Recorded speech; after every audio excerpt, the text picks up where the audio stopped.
오늘 말씀의 제목은 다시 성장의 길로입니다. 한 주간 하나님의 은혜 안에서 잘 지내셨습니까? 오늘 예배의 자리에 함께 하신 우리 서머나 모든 성도들을 예수님의 이름으로 환영하고 축복합니다. 이번 1월은 박모임에 충성하는 성도가 되기를 바라는 마음으로 박모임 설교 시리즈를 하고 있습니다. 박모임을 친목 활동이나 교회의 어떤 프로그램 하나로만 생각하기가 쉬운데, 그러나 박모임은 하나님의 신앙을, 우리의 신앙을 다시 성장의 길로 인도하고 또 우리 서머나교회를 세우시는 특별한 도구다라고 말씀드리고 싶습니다. 즉 우리의 신앙, 그리고 삶, 그리고 우리의 교회를 변화시키는 것이 바로 박모임이라는 것을 여러분들께 말씀드리는 것입니다.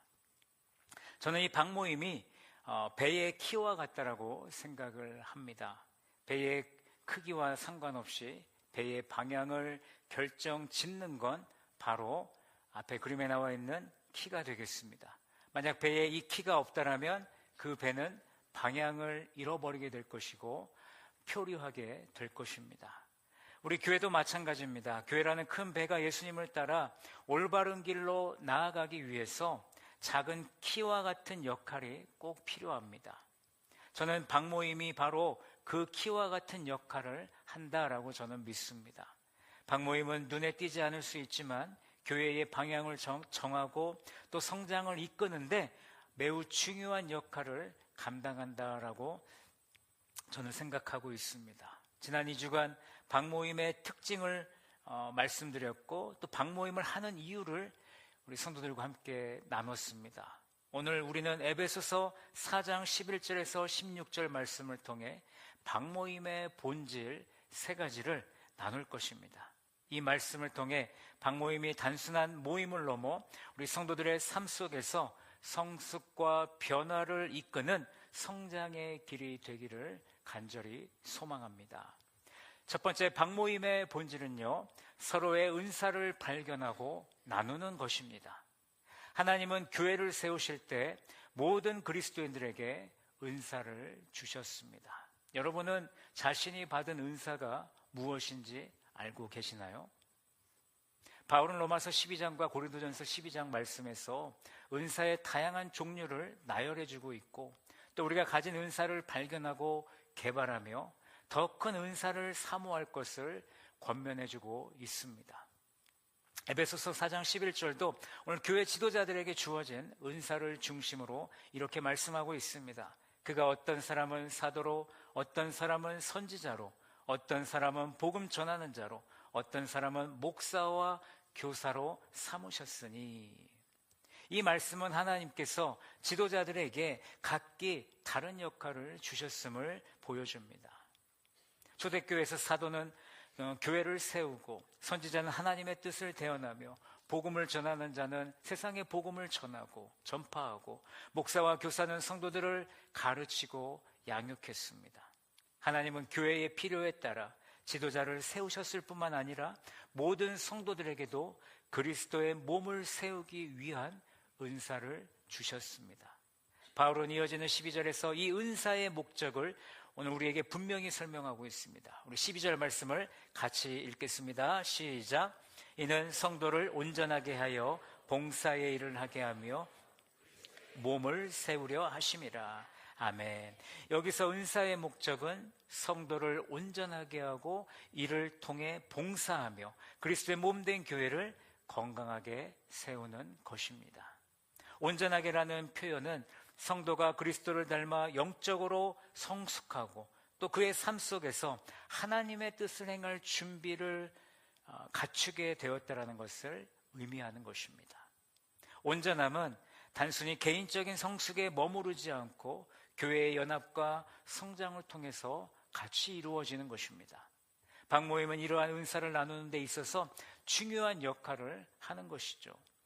예배 시간에는 많은 사람들이 모이기 때문에 사실 개인의 은사를 드러내거나 활용할 기회가 매우 제한적입니다. 그러나 박모임은 내가 가진 은사를 발견하고 나누며 서로를 섬길 수 있는 기회가 더 쉽게 주어진다는 것을 우리는 기억해야 되겠습니다.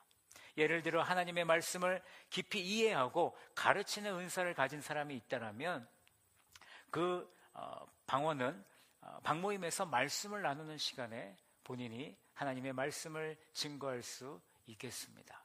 또 중보 기도의 은사를 가진 성도가 있다면 방모임 안에서 어려움을 겪는 성도를 위해서 함께 기도하며 또 하나님의 은혜를 경험할 수 있도록 도와주는 역할을 할 수 있겠죠. 또 환대와 섬김의 은사를 가진 성도는 방모임을 더욱더 따뜻하게 하고 풍성하게 할 수 있도록, 공동체의 마음을 더 편하게 해줄 수 있도록 도움을 줄 수 있다라는 것입니다.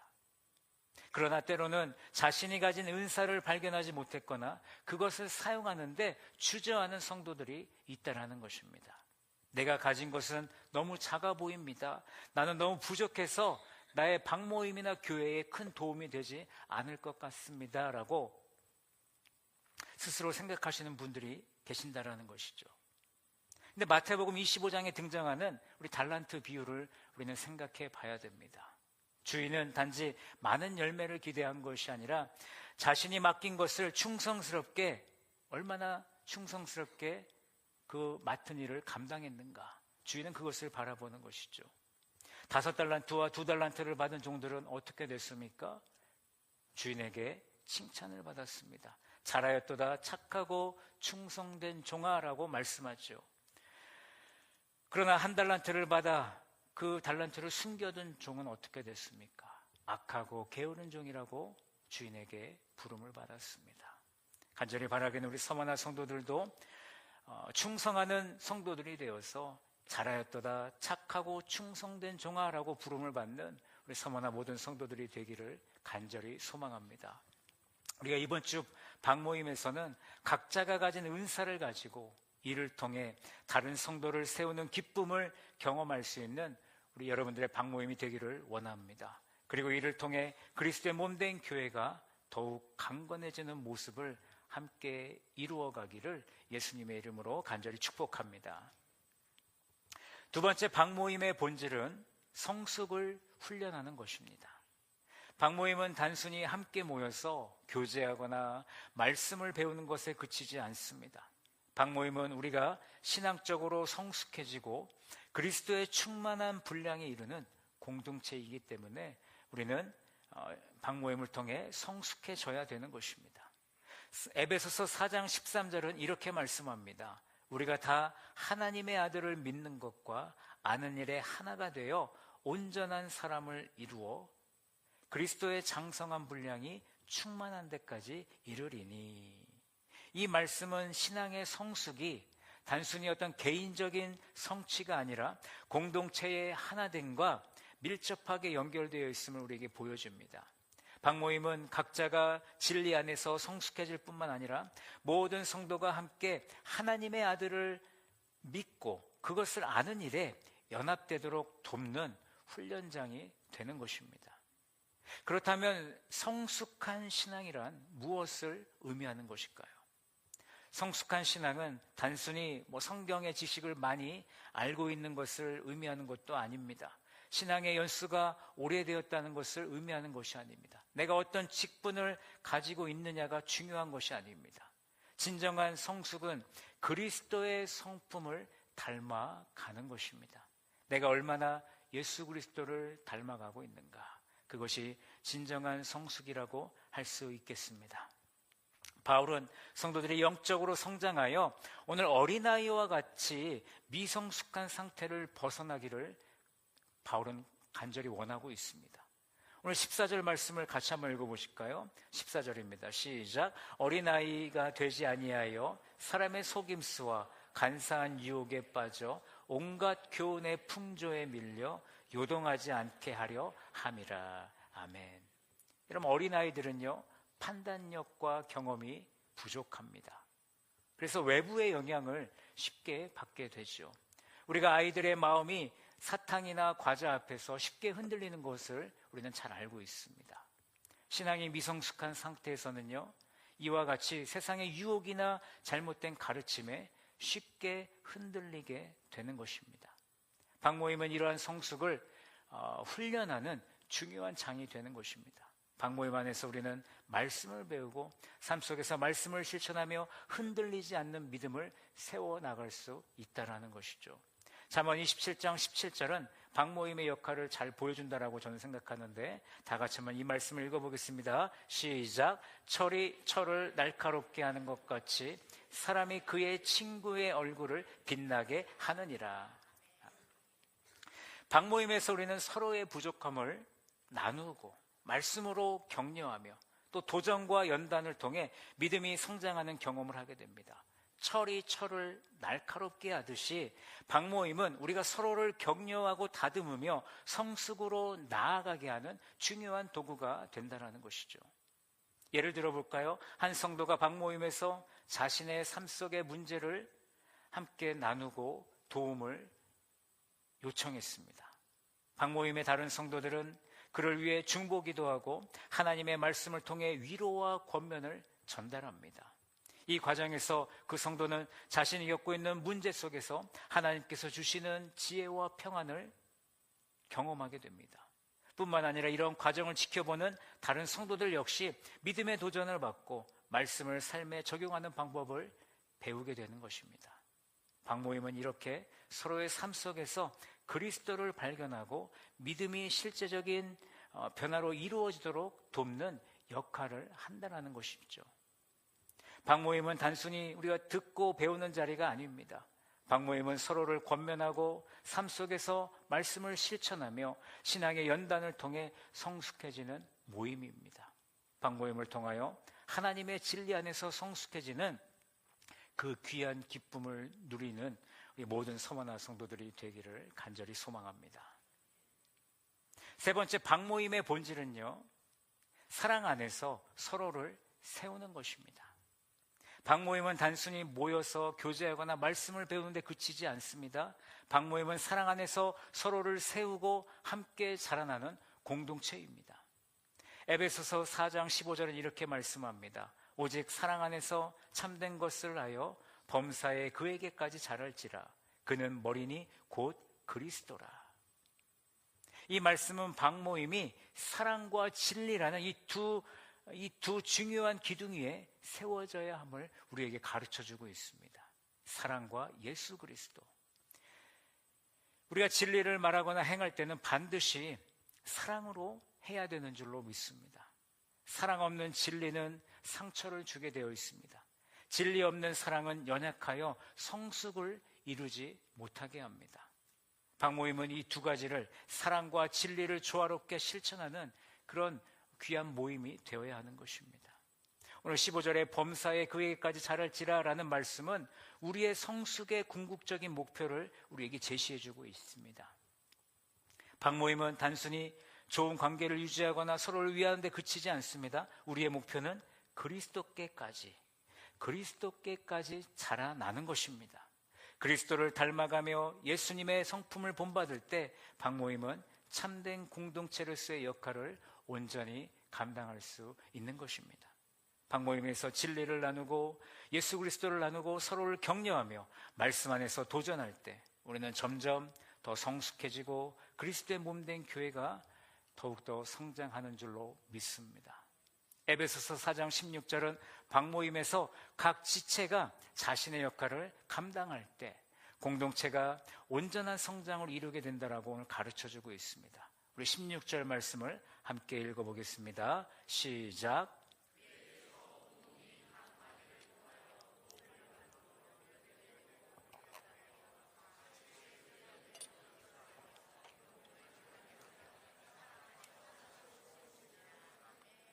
아멘. 이 말씀은 박모임이 어떤 단순한 모임이 아니라 서로 깊이 연결되어 영향을 주고받는 그런 유기적인 공동체임을 우리에게 말씀해 주고 있습니다. 각 지체의 분량대로 역사하여라는 표현은 각 성도가 자신의 역할을 충실히 감당할 때 우리 교회와 박모임이 건강하게 성장할 수 있음을 강조하는 것입니다. 예를 들어 한 성도가 박모임에서 신앙의 침체를 고백했습니다. 다른 성도들이 그를 위해 기도하고 말씀으로 권면하며 삶의 어려움 속에서 함께하며 사랑으로 그를 세워줄 때 그 성도는 다시 믿음의 자리로 돌아올 수 있는 것입니다.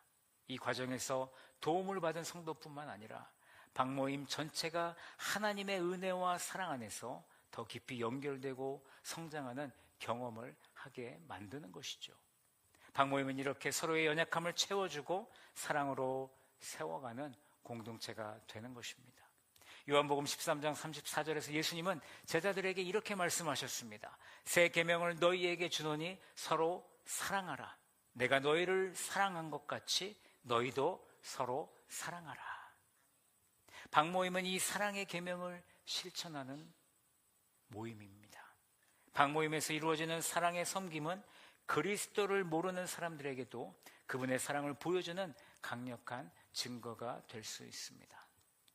이번 주 우리 박모임에서 방언들의 필요를 채워주기를 원합니다. 그들을 기도로 돕기를 원합니다. 격려의 말을 건네므로 우리는 이 사랑을 실천하는 박모임이 되기를 원합니다. 각 지체가 자신의 역할을 충실히 감당할 때 박모임은 하나님의 사랑 안에서 건강하게 자라날 줄로 믿습니다. 결론입니다. 오늘 우리는 에베소서 4장 11절에서 16절 말씀을 통해 박모임의 본질을 함께 살펴보았습니다. 박모임의 본질은요, 첫 번째, 은사를 발견하고 나누는 것입니다. 두 번째, 성숙을 훈련하는 것입니다. 세 번째, 사랑 안에서 서로를 세워주는 것입니다. 이제 박모임은 단지 지식이나 어떤 프로그램으로 끝나서는 안 되겠습니다. 하나님은 여러분 각자를 향한 특별한 계획을 가지고 계시는 줄로 믿는데 그 계획을 박모임이라는 이 소그룹을 통해서 더욱 그 계획을 풍성히 이루어 나가는 우리 서머나 성도들이 되시기를 바랍니다. 어쩌면 지금이야말로 우리가 정체된 신앙에서 벗어나 다시 성장의 길로 나아갈 때라고 저는 믿습니다. 하나님께서 여러분들에게 바라시는 것은 무엇일까요? 저는 충성이 아닐까 한번 생각해 봅니다. 우리 서머나 성도 여러분, 충성하시기 바랍니다. 충성하여 박모임에 참여하시고 박모임을 통해 다시 성장의 길로 나아가시기를 예수님의 이름으로 간절히 축원합니다. 우리 주님께서 박모임에 함께하는 여러분과 함께 하실 줄로 저는 믿습니다. 그렇게 우리는 믿음을 가지고 우리가 이 박모임 모임에 두려움이 아니라 기쁜 마음으로 하나님께서 나와 함께 하실 그 믿음의 성장을 기대하며 박모임에 참여하는 우리 서머나 모든 성도들이 되시기를 예수님의 이름으로 간절히 축원합니다.